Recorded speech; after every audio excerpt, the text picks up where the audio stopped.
It is a place of constant change.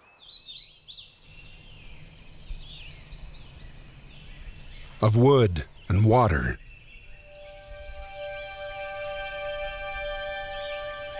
Sunlight and shade.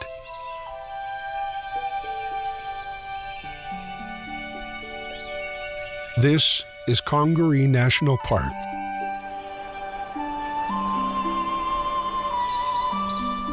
Not far from South Carolina's state capital, this majestic wilderness of towering trees is a sanctuary. For wildlife,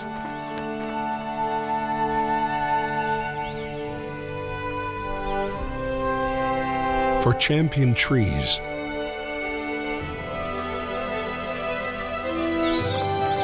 for visitors from around the world. Day by day, season by season, this floodplain forest changes, shaped and reshaped by water. A new place to explore each time you return.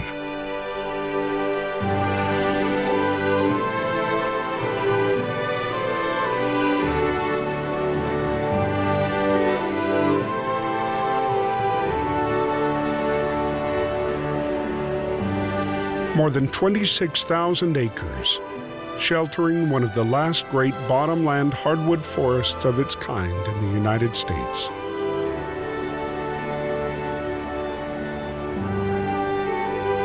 This wilderness inspires a sense of wonder.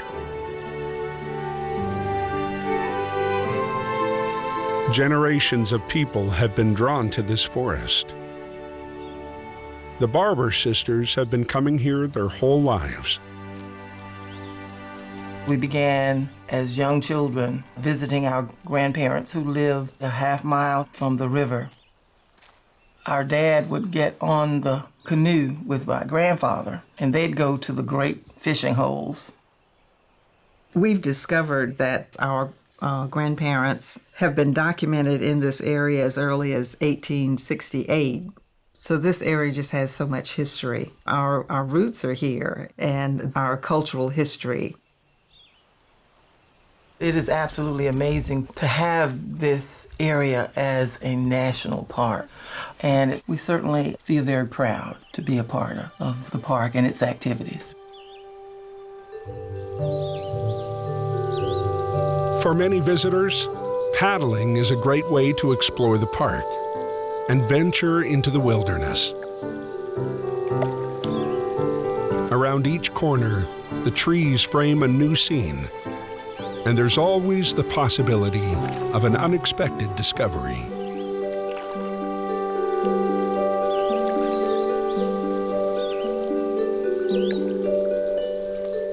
What creates this remarkable setting? It all comes back to the rivers, the Congaree and the Wateree. Water is the lifeblood that sculpts and nourishes the landscape. The water collects from rain that falls over a watershed larger than the state of Maryland, more than 14,000 square miles. When the banks of the Congaree and Wateree rivers overflow, water spills out the bottomlands nearby, making most of the park an active floodplain. This is a world defined by seasonal floods. Almost every winter, the rains fall, the water level slowly rises, and all through the forest, the guts and sloughs, the arteries of the park, fill up and start to spill over, spreading all across these lowlands, until the entire floodplain forest is one great slow-moving river. On this dynamic floodplain, water levels can rise and fall more than 10 feet. From season to season, the forest looks different.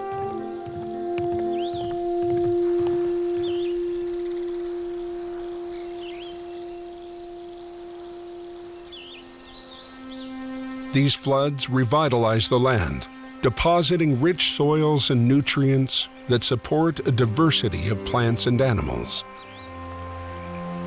The waters also carry seeds and fish across the floodplain, dispersing new life.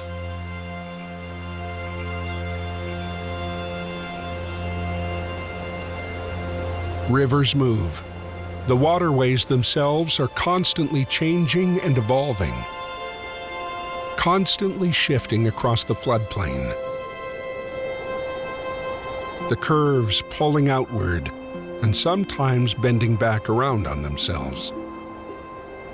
Old river segments may be abandoned and transform into shallow lakes called oxbows. Over time, the course of the river itself shifts. Ancient river deposits north of the park bear evidence that the river has been moving for millions of years. The landscape you see today at Congaree reflects the river's movement since the last ice age. And so today, almost anywhere you walk in the park was once riverbed.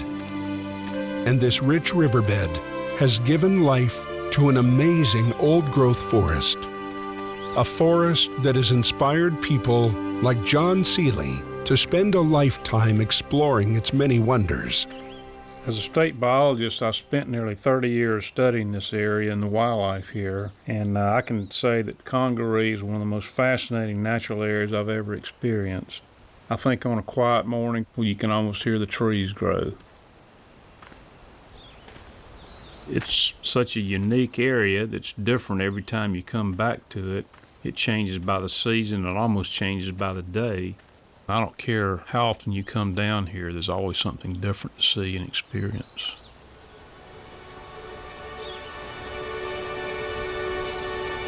This is a forest of giants. Congaree National Park is recognized as having one of the largest concentrations of big trees in North America. Cypress and sweet gum and loblolly pines, with national and state champion trees. And those are just the ones that have been surveyed so far. Park staff and researchers are constantly surveying, measuring, and monitoring for new champions. The National Park Service and researchers like Will Blozan hope to find the next undiscovered champion tree at Congaree. There's no other place in the world that we know of that contains such incredible examples of loblolly pine. The initial surveys we do of the trees only give us 2 dimensions, and we want to know more. So we have to get up into the tops of these trees and spend a lot of time there and take detailed measurements so we can fully understand the biomass of these trees. And there's really interesting facts that help put into perspective the resources of this park. For example, we now know that loblolly pine is the largest species of pine in the eastern U.S. And that's a really important asset that this park has and is crucial in the interpretation of and the protection of its resources. The results of the climb of this tree indicates that it is currently the tallest living representative of its species at 169.5 feet tall. I think the most exciting thing is getting above the surrounding canopy level, and up in the top, the tree is gently rocking, and the sound of the pine needles is just fantastic, and all the other trees swaying in unison, almost like a field of wheat. It's just really amazing to see that from that perspective. Beneath these giants of the forest, many other plants have adapted to life here. From ferns to mosses to beautiful wildflowers.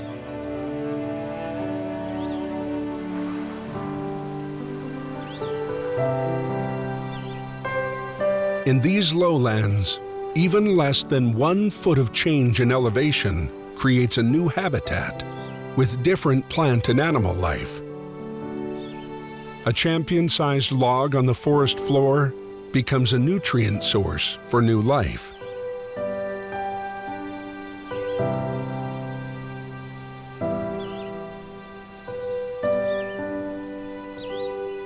Immense cypress and tupelo trees grow in old oxbow lakes that have filled in.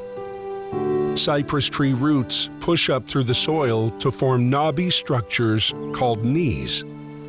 Their exact function is still a mystery, but scientists believe they may help to stabilize the trees.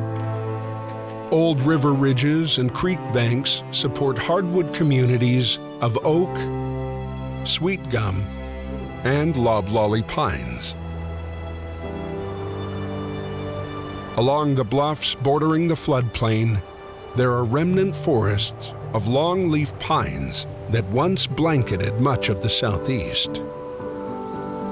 These varied habitats are home to an amazing variety of animals as well, and the park has been internationally recognized for its biodiversity.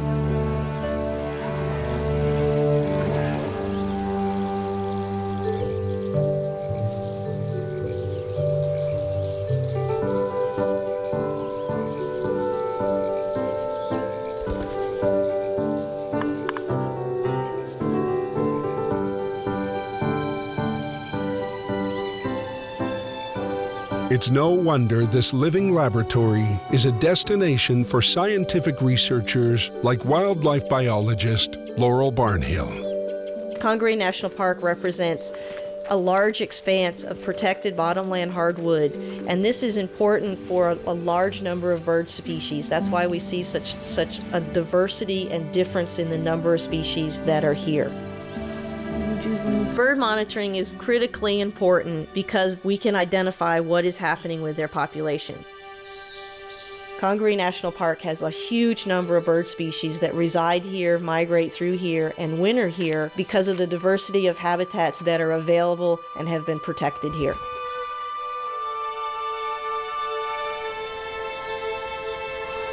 For centuries, this floodplain has also attracted people. Our relationship with the landscape is just as dynamic as the ecosystem itself, constantly evolving over time. From Native Americans to Spanish explorers, soldiers during the American Revolution,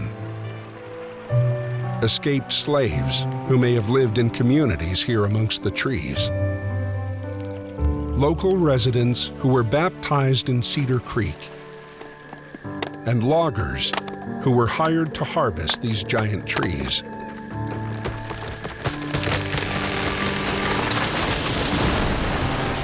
Floodplain forests provided valuable timber for a growing country. The rich soil was also ideal for farming. As a result, most of the South's old-growth forests, like Congaree, fell to the axe and the plow. Once, these bottomland forests stretched from Virginia to Texas. In the late 1800s, there were more than 30 million acres of old-growth floodplain forests across the southeastern United States. In less than 5 decades, most of the great old-growth forests were devastated. It was the actions of many that allowed the survival of this forest. By the early 1900s, most of the bottomlands that now comprise the park were owned by timber tycoon Francis Beidler. While some parts of the Beidler tract were selectively logged, the work was difficult. Extreme heat, humidity, flooding, and health of the work crews limited the timber harvest. Yet, Beidler retained the land in anticipation of a time when there might be no more old-growth forests. By the 1950s, Congaree was arguably the last, largest, and best preserved tract of old-growth floodplain forest remaining in the country. Local writer, outdoorsman, and conservationist Harry Hampton passionately advocated for its protection. In the 1970s, a new generation of conservationists began advocating for federal protection of the forest. Just as other people across the country fought for the Redwoods and the North Cascades and the Everglades and made them parks for all the people, I think it's the duty of the people of South Carolina to make the gift to the rest of the nation of their finest place too, which is Congaree. There's no place else like it on this nation and probably on this earth. Through a successful grassroots campaign, these efforts led to the establishment of Congaree Swamp National Monument in 1976. And by the 1980s, much of the park was designated a federal wilderness area. Then in 2003, the monument's boundary was expanded and its designation changed to Congaree National Park. As a national park and federal wilderness area, Congaree is protected for current and future generations to enjoy and explore. The work to understand, share, and care for this landscape continues. Environmental changes, including upstream land use, climate change, loss of biodiversity, and water quality, all challenge the future of the floodplain and its watershed. And so, protecting Congaree National Park isn't over. It's a continuing mission that falls to each of us. You are now part of the Congaree story. Create your own chapter.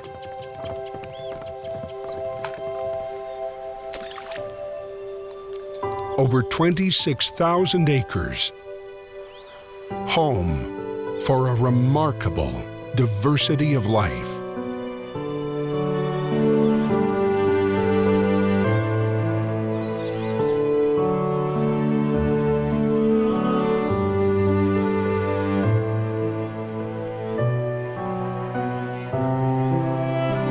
Day by day, season by season, this floodplain forest is in motion.